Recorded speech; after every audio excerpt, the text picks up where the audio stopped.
Hello guys, welcome to my channel green auto. അപ്പോൾ ഇന്ന് നമ്മുടെ മൂന്നാമത്തെ ദിവസമാണ് ഓൾ കേരള ട്രാവലിൻ്റെ. ഇന്ന് വയനാടാണുള്ളത്. നമ്മൾ ഈ പമ്പിലായിരുന്നു സ്റ്റേ ചെയ്തിട്ടുള്ളത്. ഫസ്റ്റ് തന്നെ നമ്മുടെ ബ്രേക്ക്ഫാസ്റ്റിൻ്റെ കാര്യങ്ങളാണല്ലോ. അപ്പോൾ നമ്മൾ കുറച്ച് മുട ഒഴുങ്ങി പിന്നെ ഒരു ചായ ഉണ്ടാക്കി. അപ്പോൾ നമ്മൾ ചായൻ്റെ ഒപ്പം മുട കഴിഞ്ഞ് കഴിച്ചു. അതാണ് എന്നിട്ട് ഞങ്ങൾ അവിടുന്ന് അങ്ങനെ പോകുന്നത്. ഞങ്ങൾ പോന്നിട്ട് നേരെ എന്ത് ചെയ്ത് മയിലാടിപ്പാറ എന്ന് പറഞ്ഞ സ്ഥലത്തേക്കാണ് പോകുന്നത്. അതിന് മുന്നേ കുറച്ച് പെട്രോൾ അടിച്ച് ഈ കണ്ടില്ലേ പാറകൾ കണ്ടില്ലേ, ഏറ്റവും മലൻ്റെ മുകളിലേക്ക് നമ്മളിങ്ങനെ നടന്ന് പോയതിന് ശേഷം അവിടെയാണ് ഈ പാറകളുണ്ട്. അവിടെ പാറയും പിന്നെ കുറച്ച് ക്ഷേത്രങ്ങളും കാര്യങ്ങളൊക്കെ ഉണ്ട്. പിന്നെ ബുദ്ധൻ്റെ കുറച്ച് കാൽപ്പാടങ്ങളുണ്ട്. അതിൻ്റെ ഇടയിൽ കുറച്ച് വെള്ളം നിൽക്കുന്ന, ആ പാറൻ്റെ ഇടയിലുള്ള നല്ല കുറച്ച് വെള്ളമൊക്കെ നിൽക്കുന്ന ഒരു ഏരിയ കാണാൻ പറ്റും. അതൊക്കെ നല്ല കളർഫുള്ളായിട്ട് കാണാൻ പറ്റും. അതിൻ്റെ മുകളിൽ നിന്ന് നോക്കുമ്പോൾ തന്നെ നമുക്ക് ചുറ്റുള്ള വയനാട്ടിലുള്ള എല്ലാ സംഭവങ്ങളും, അതിൻ്റെ ഇടയിൽ ഇതിൻ്റെ കുറച്ച് കലാപരിപാടികളും കാണാം. അങ്ങനെ ഞങ്ങൾ അവിടെയൊക്കെ ഇങ്ങനെ ചുറ്റി കറങ്ങിക്കൊണ്ടിരിക്കുകയാണ്. അപ്പോൾ നമ്മൾ ഈ പാറൻ്റെ മുകളിൽ നിന്നുള്ള വ്യൂ ആണ് ഈ കാണുന്നത്. മെയിൻ റോഡിൽ നിന്ന് 2 കിലോമീറ്റർ മാറിയിട്ടാണ് ഈ ഒരു പാറ സ്ഥിതി ചെയ്യുന്നത്. നല്ലൊരു ഭംഗിയാണ് ഇവിടെ വന്നിട്ട് കാണാൻ. നമുക്ക് കൽപ്പറ്റയുടെ ഒരു മിക്കവാറും ഭാഗം ഈ ഒരു ഭാഗത്തുനിന്ന് കാണാൻ പറ്റും. ഈ ഒരു പാറയിൽ കയറി നിന്നാൽ ഇതിൻ്റെ മുകളിലായിട്ട് ചെറിയൊരു അമ്പലം സ്ഥിതി ചെയ്യുന്നുണ്ട്.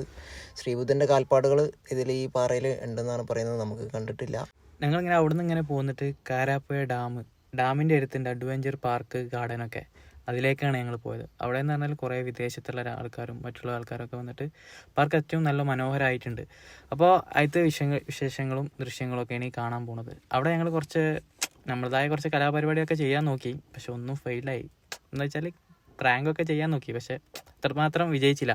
പിന്നെ അവിടെ ടിക്കറ്റ് എന്ന് പറഞ്ഞാൽ കയറാൻ വേണ്ടി 25 രൂപയാണ് അല്ലേ? അല്ല ഗൈസ്, 30 രൂപയാണ് അവിടുത്തെ ടിക്കറ്റ്. ഞാനത് മറന്നുപോയി ഗൈസ്.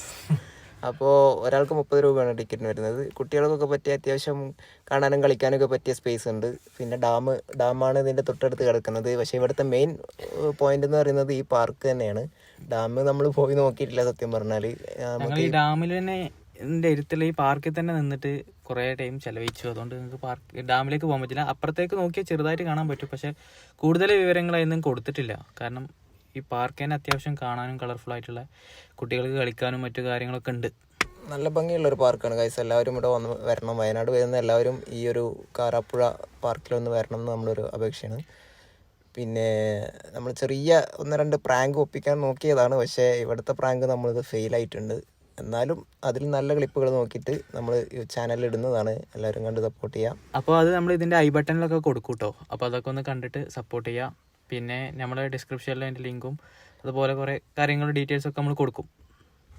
ഒരു 10-12 ലെവൽ വയസ്സുള്ള കുട്ടികൾക്ക് വന്നാൽ ഇവിടെ അത്യാവശ്യം അർമാദിച്ച് പോകാൻ പറ്റും. അങ്ങനെ ഇരിക്കും. ഞങ്ങൾ അവിടെ നിന്ന് ഇങ്ങനെ പോന്നിട്ട് പിന്നെ ഞങ്ങൾ ഫുഡ് കഴിക്കാൻ പറഞ്ഞാൽ കുറച്ച് അത്യാവശ്യമുള്ള റോഡ് സൈഡിൽ തന്നെയാണ്. വണ്ടികളൊന്നും പാർക്ക് ചെയ്ത് കറക്റ്റായിട്ട് പറ്റില്ല. എന്നാലും ജസ്റ്റ് നമ്മൾ നിർത്തി ഫുഡ് കഴിച്ചാൽ പോയി. അതിന് ശേഷം ഞങ്ങൾ അങ്ങനെ അവിടെ നിന്ന് പോന്നിട്ടാണ് പോരുമ്പോൾ തേയിലത്തിൻ്റെ ഇടയിൽ ഒരു ചെറിയൊരു പാർക്കുണ്ട്. പാർക്കൊക്കെ അവിടെ ഇവിടെയൊക്കെ ഉണ്ടാവും ഗൈസ്. ഞങ്ങൾ അവിടുന്ന് നേരെ ഒരു റീൽ ചെയ്യാനുള്ളൊരു പ്ലാനിങ്ങിലായിരുന്നു. അപ്പോൾ നമ്മളതിന് പറ്റിയൊരു സ്പോട്ട് കണ്ടെത്തിയിട്ടുണ്ട്, ഒരു ചെറിയ തേയിലത്തോട്ടം. അപ്പോൾ ഇതിൻ്റെ ലൊക്കേഷൻ തിരയുന്നതാണ് ഇപ്പോൾ ഈ കാണുന്നത്.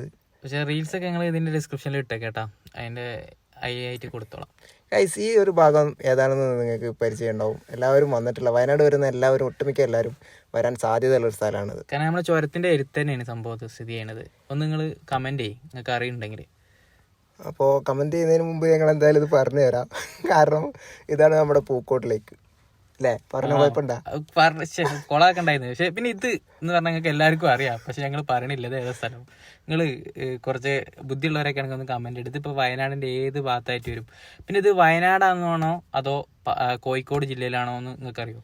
എൻ്റെ ഗൈസ്, ഇവിടുന്ന് ഇവനെ പിടിച്ചു കൊണ്ടുവരാൻ പറ്റൊരു പാട്. കാരണം പഴയ സുഹൃത്തുക്കളെ കുറച്ച് പേരെ ഇവനെ ഇവിടുന്ന് കണ്ട് ആ മതിലുമലൊക്കെ ഇരുന്നിട്ട് ഇങ്ങനെ ഇവനെ ഞാൻ ഒരു വിധം വലിച്ചിട്ടാണ് അവിടുന്ന് കൊടുന്നത്. പറഞ്ഞിട്ട് കാര്യമില്ല. എൻ്റെ കമ്പനിക്കാരെ കണ്ടപ്പോൾ പിന്നെ എന്തെങ്കിലുമൊക്കെ ഒന്ന് പറയണ്ട നമുക്ക്. ഈ ക്യാമറയിൽ കാണുന്ന ചിത്രവുമായി അഫ്സലിന് യാതൊരു ബന്ധമില്ല എന്ന് പ്രത്യേകം പറയുന്നുണ്ട്. ശരി ഓക്കെ സാറ് പറഞ്ഞ മാതിരിക്കും തന്നെ. ഓക്കെ, അങ്ങനെ ഞങ്ങൾ അവിടെ നിന്നും പോന്ന്. പിന്നെ ചുരങ്ങളൊക്കെ നമുക്ക് എല്ലാവർക്കും ഏറെക്കുറെ വയനാട് വന്നാൽ ആകെ കാണുന്ന ചുരം എന്നാണ്. പക്ഷെ ഈ ചുരം സ്ഥിതി ചെയ്യുന്നത് എവിടെ വെച്ചാൽ കോഴിക്കോട് ജില്ലയിലാണ്, പക്ഷെ ഇത് പറയണത് വയനാട് ജില്ലയിലാണ്. അപ്പോൾ ഗായ്സ്, അഫ്സലിൻ്റെ വണ്ടി ഈ ചുരം 2ാമതായിട്ട് വീണ്ടും കയറിയിരിക്കുന്ന കാര്യം എല്ലാവരോടും സന്തോഷപൂർവ്വം അറിയിക്കുകയാണ്. കാരണം എൻ്റെ ഓട്ടോറിക്ഷ പോകാത്ത സ്ഥലമല്ലേ ഇപ്പോൾ കേരളത്തിൽ ഏകദേശം ഒട്ടുമിക്ക നമ്മുടെ ഈ ഒരു യാത്രയോടുകൂടി അവൻ്റെ വണ്ടി കേരളത്തിലെ എല്ലാ ഭാഗത്തും എത്തിയിട്ടുണ്ട്. അപ്പോൾ നമുക്കിനി അടുത്ത സ്ഥലത്തേക്ക് ഞങ്ങൾ പോയിക്കൊണ്ടിരിക്കുകയാണ്. നമ്മൾ നേരെ കോഴിക്കോട് ജില്ലയിലേക്ക് കടന്നുകൊണ്ടിരിക്കുകയാണ്. സത്യം പറയുകയാണെങ്കിൽ ഇത് കോഴിക്കോട് ജില്ലയാണ്, എന്നാലും നമ്മൾ പറയാണ് നമ്മൾ വയനാട് ചുരം, നമ്മളെ മറ്റേ പപ്പു പറഞ്ഞില്ലേ വയനാട് ചുരം ഇങ്ങനെ ഇറങ്ങിക്കൊണ്ടിരിക്കുന്ന സമയത്ത് ബ്രേക്ക് പോയാൽ എന്താ ചെയ്യാന്നൊക്കെ പറഞ്ഞില്ല, അതേപോലത്തെ ചുരമാണ് സംഭവം. അത് നമുക്കിപ്പോൾ തൊട്ടടുത്തുള്ള 2 ചുരങ്ങളാണല്ലോ, ഒന്ന് നിലമ്പൂരും ഒന്ന് ഇവിടെ വയനാടും. എനിക്ക് പേഴ്സണലി ഇഷ്ടപ്പെട്ടത് വയനാട് ചുരം തന്നെയാണ്, കാണാനും ഒന്നും കൂടെ ഭംഗിയുള്ളത് വയനാട് ചുരം തന്നെയാണ്. റോഡാണെങ്കിലും വൃത്തിയുള്ളത് വയനാട് തന്നെയാണ്.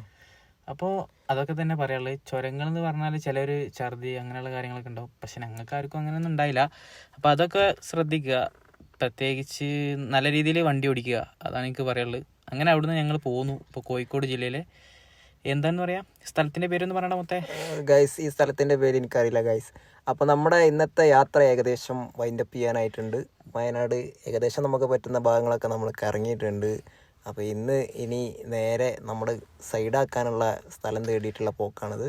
അപ്പോൾ ഇന്നത്തെ ദിവസത്തെ വീഡിയോ ഇവിടെ അവസാനിക്കുകയാണ്. അപ്പോൾ എല്ലാവരും സപ്പോർട്ട് ചെയ്യുക, ഷെയർ ചെയ്യുക, കമൻറ്റ് ചെയ്യുക, എല്ലാവരും അഭിപ്രായം അറിയിക്കുക. നമ്മളിതുപോലത്തെ വീഡിയോസ് നമ്മൾ മുന്നോട്ട് പോകണമെന്നുണ്ടെങ്കിൽ നിങ്ങളുടെ സപ്പോർട്ടൊക്കെ എപ്പോഴും അത്യാവശ്യമാണ്. Okay, bye, good night.